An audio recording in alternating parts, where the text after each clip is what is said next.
La Procura di Udine ha disposto il conferimento dell'incarico al medico legale che dovrà effettuare l'autopsia sui resti del corpo di Alessandro Venier, fatto a pezzi dopo essere stato ucciso. Saranno ad accertare la causa della morte e riscontrare le dichiarazioni della rea confessa Lorena Venier, mamma della vittima, che ha fornito particolari sia sulle modalità dell'omicidio che sul depezzamento del cadavere ed anche sulla data, indicando il 25 luglio.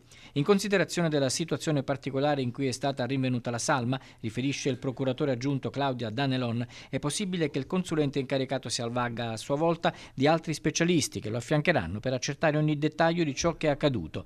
Intanto il giudice per le indagini preliminari ha conferito l'incarico di curatore speciale della bimba di 6 mesi, figlia di Alessandro Veniere e Meli Castro Monsalvo, accusata di aver ucciso l'uomo insieme alla suocera, all'avvocato Anna Maria Cassina di Udine, che si prenderà cura della tutela dei diritti della bimba per quanto riguarda gli aspetti penali della vicenda. Era un atto questo indispensabile per poter disporre l'autopsia. Ognuna delle parti coinvolte, infatti, indagati e parti offese, tra cui c'è anche la bambina, ha il diritto di partecipare agli atti irripetibili, come è l'esame autoptico, attraverso i consulenti di fiducia. Per la piccola di 6 mesi si occuperà di tutto l'avvocato Cassina, che fa sapere di non avere ancora deciso se e a chi affidare l'incarico e di essere in attesa della notifica della decisione della procura di disporre l'autopsia.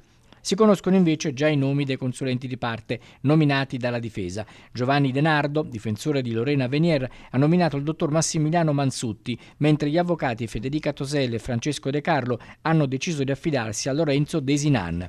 La data dell'esame verrà stabilita dopo un incontro in procura in cui i consulenti faranno il punto su quali risposte cercare dall'esame del cadavere sezionato.